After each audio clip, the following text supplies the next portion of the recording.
دەم باش هەواڵێن هێژا بینەرێن عەزیز دۆستێن دەلا ئەو کیە؟ وەک ون دزانن ئەم تمی سەرانسەری ئەوڕۆپا دگەرن ji bo em ji we bêjin ev kesê balkêş kîne nav Kurda de. Îro jî elba kesekî me kesekî taybetmendiya wî li ba me heye, kesekî bandora wî na li ser çanda Kurdî heye, kesekî qedrî wî na di nav miletê me de gelekî buhayê. Ez dixwazim ji we bêjim îro ew kî ye? Mamoste Engezar, ez gelekî kêfxweş û memnûnim ge ez hatime li bata rûniştime. Ez jî kêfxweşim ku gencê weke we xwetê weke we jî ku vî kerê pîroz dabin. Ez jî wekû got kêfxweşî belkê ez du cara lê kêfxweştirim ku hûn hatina. Ez ê hêvîdarim ku ev programê we bi ser bikeve bêhtir di nav xelkê de belav bibe û bi şêweyekî pisporî xelk jî jê sûd werbigire û hûn jî ji xelkê sûd werbigirin. Gelek spas mamoste ji bo van hêviya û ji bo van gotinê xweş. Mamoste ez naxwazim klasîkî bêjim tu kî yê û tu ji ku yê navê te ji wî pirsê cem min mestire. Bêtir ez dixwazim tu qala xwe bikî, qala çanda xwe bikî, qala tiştê gitti ana dikî. Ez dixwazim tu bêtir behsa wê bikî. Belê ez ê ji dawiyê dest pê bikim. Tiştê ku ez niha dê rewşa aniha de ez dikim wekû karmendekî civakî ez dikim. Danûstandê min penaber ara hene û bi yêbêxanî ara hene. Yanî cihê ku ez lê kar dikim xaça sora weka karmendekî civakî û derin jî ez kar dikim. Ji ber wê yekê têkiliyên nav xelkê û ew gihandin û hevgihandina nav xelkê de xeleke pir giring e ku wekek ew karê ku hûn niha dikin di navbera kesê nas de û yan jî kesê nenas û xelkên dî de ew karekî pir hêja ye. Motîveke ji bo xelkên ku veşartîne yê ku nehatine naskirin ew karekî taradeyekê nêzîkiyê min e di aliyê giyanî de, di aliyê rohî de, di aliyê pîşeyê de tiştekî diye. Di do karê dî ku ez dikim niha di medya sosyal medya de jî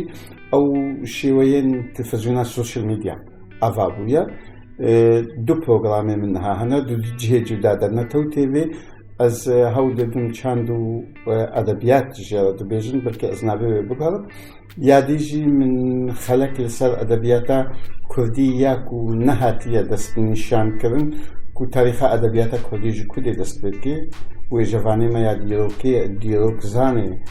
toreya Kurdî ku neqs bûnê li ser qulûbeyt û sebeqeyên êzîdiye û niha jî ez berdewam bikim van şêweyê kefnûn û lêrexneyê we ku programa pêşkêş bikim weke saloneke edebî ez niha dixwazim çê bikim ew jî li Radyo Aştî ya ku ji Swêdê tê pexşkirin. Ew niha ev karê dawînê ye ku ez dikim lê berhev jî dikim ku pirtûkeke min ya ragihandinê heye hunera axaftinê ku ez gihama hema beşê dawî ku ez derbixim û pirtûkeke dijî ya rexneyê çawa tu helbestê şirove bikî. Şirovekirina helbestê digel ku pirtûka min ya rexneyê hinek tê de hebû li ser romanê ser helbestê we lê ev taybet ji bo helbestê ye ku çawek şirove dike bi şêweyê herî nû duwa metodin herî nû de yê ku hene yê li Ewropa hene yê derveyê Ewropa û yê bîr û bahweriyê min jî ku ez dibînim hinekî cudatirin heta jî Ewropî çawa ez dikarim ji ber piştî sih û pênc sala yek tecrübe wî serpê hetiya wî ji çê. Ev ji va kara dikim pirtûkê min jî heta niha werger gelekî hene ez wergerê gelekî jî hes dikim taybetî wergera helbestê ta niha du sed û sih kes Almanî nivîs bêhtir min wergerandiya Kurdî. Ez mêzim ka ji bo mafê parastinê, mafê kopiyê, mafê çapê we jî em li dewleteka Ewropî ne yasa serdest e ka çawa em ê bikaribin êdî biweşînin. Di rewşa îro de ev karin. جوان كاراجي از دبينم مصر نينا او امجي وقت مغازين ام قال لك هيفيت كن قبعرة مجي دوي برتوكا نهده هبه يعني حردو برتوكي نهده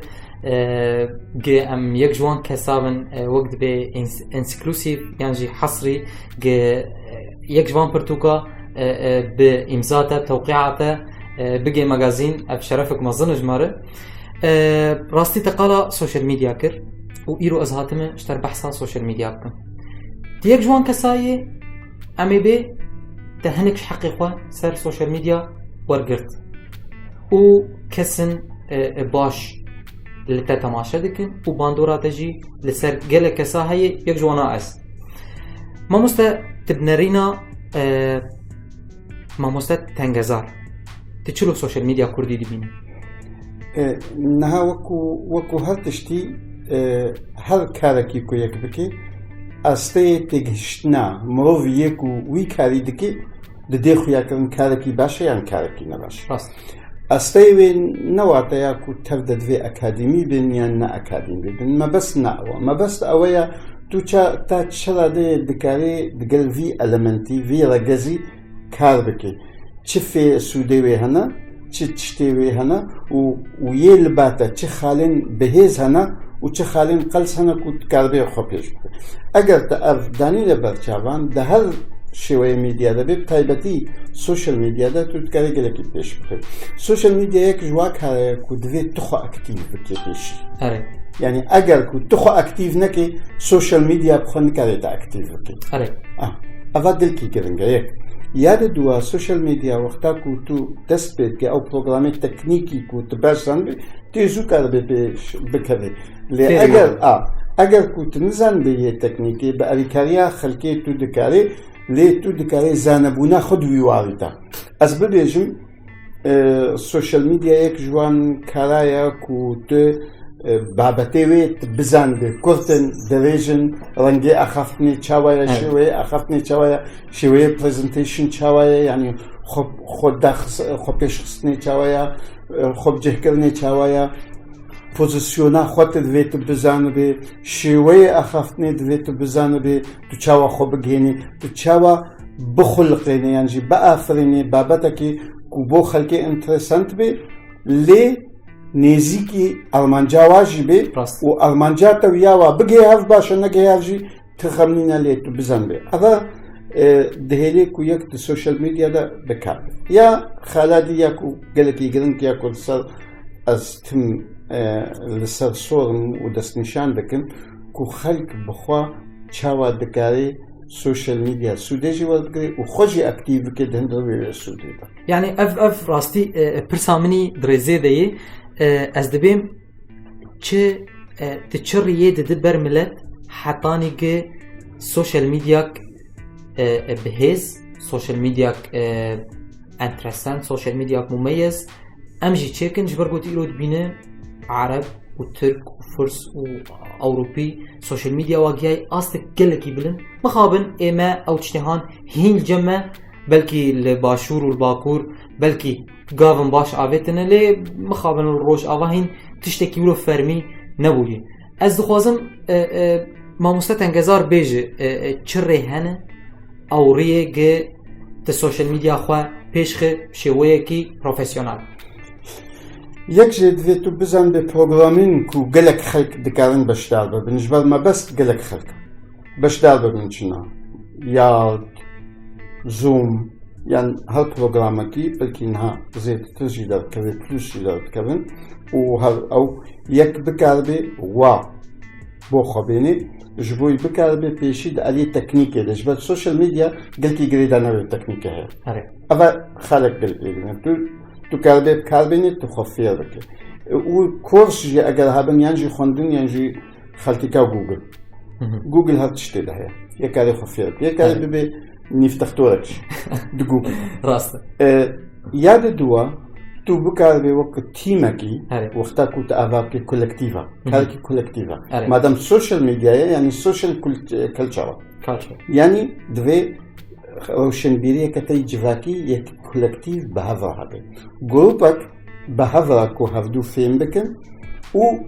کورسک تو دو سه بکاربن بە هەڤڵە بکەن یعنی دکاربێ دڵیا پرتوکاڵە بێ دڵیا فێسبووکیە بێ دڵیا یوتیوبە بێ مەسەن هونەری ئاخەفتنی تو وەکو پێشکەشوان هونەری ئاخەفتنی چاوە تو دکاری تێ چ قاسیش کەمیێری دۆ بێ ئەفژعالی تەکنیکێ تێ قڕکەخوا چاوا بکێ تێ چاوا گۆتنێ داخی تێ زمانی لاشوێ li bata çawa be. Ev ji aliyê teknîk e. Ji aliyê dî ve tê ku jan zimanî bikarenî ji zimanî pozitivîzmê yani felsefa pozitif yan na. Ji bedêla ku tu bêjî meselen nîv qedex nîv vala ya tu bê nîv dagirtiye. Ev yek ji aliyekî dî ve ji wexta ku tu bixwazî xeberekê çê bikî divê tu bizan bê çawa wê balkêş bê. Eger tu bibêjî niha حسابي حضرتك كوچك كچك بچوچك گسكر گلكي نورمال لي وقتا قلت بيجي كچك كوچك گسكر شكلنا نورمال يعني تبي انتريسانت تبي تبك ادبي وي انتريسي زو در بخير لي تبزان بي المانجا تجربه گفتنيچي گلكي گرنگا قلت تشتاد دست نشان بكي بلي قلت دست نشان بكي لكلنا كل سر بكي كچابك اف خالين گرنگ خالد يه خلق اف بسا تيبين كو بگن هاف منك خالد يه خلق چاويا تو وها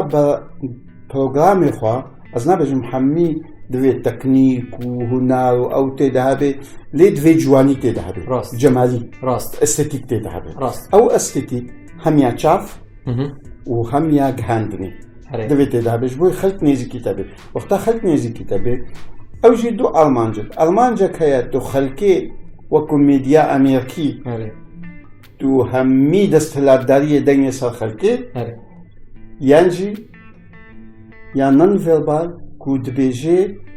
تو بکار به خلقی اکتیو بکی هیدی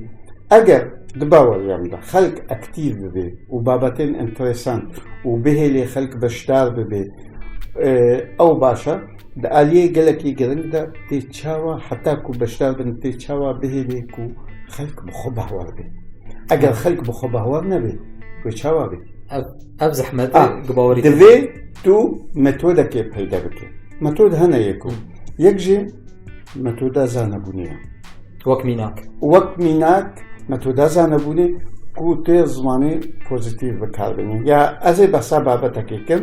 جبدیلا کو از بحثا شرط بابتا ده بکن از ببیجم اشتی فیداوی چنده yani دبي تكاري تمي لجي باش بناره تلجي خراب ناره تجي خراب بيجي دهندروي بيفا باشتا نا براواجوي كو بريم وتنهج ميديا كردي مخابن ولودكي يعني توج ديفلاكو تبيجي تفجر يا كردي اگر تو بحثا تفجر كردي لهفناكي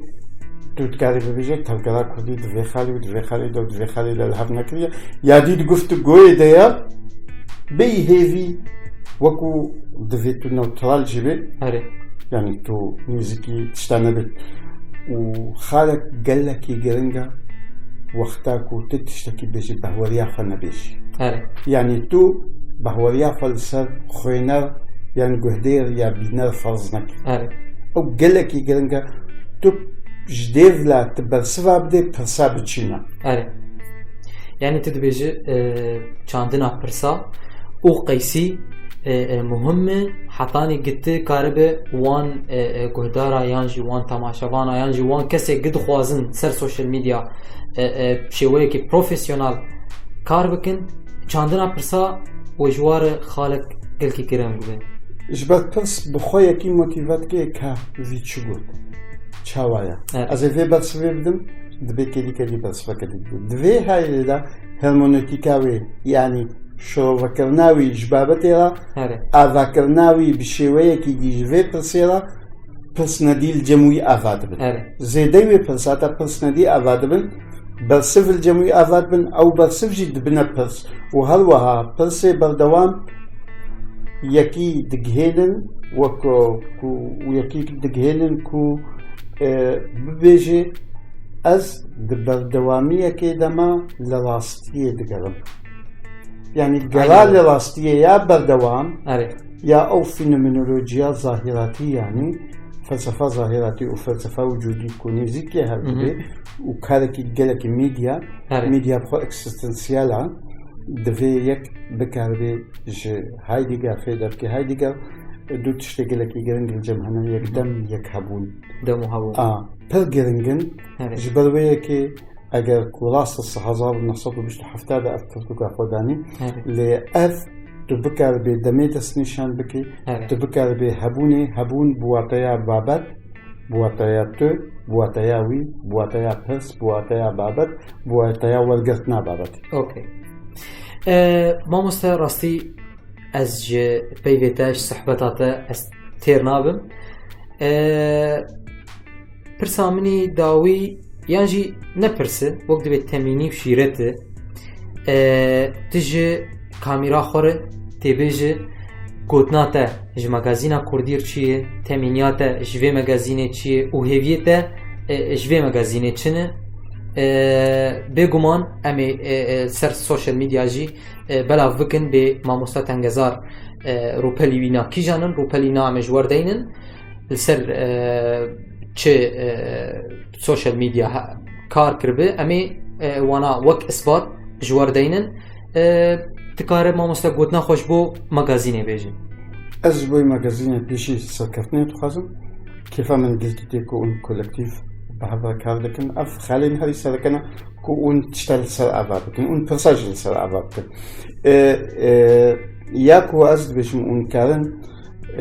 بل بيشيك بهيفية جلكي مزندر نكفي أزنا بيجم برسي بتشوشك لي بهيفية مزندر نكفي بل بس مزندر لي هيفية مزندر جلكي سر أبانا بن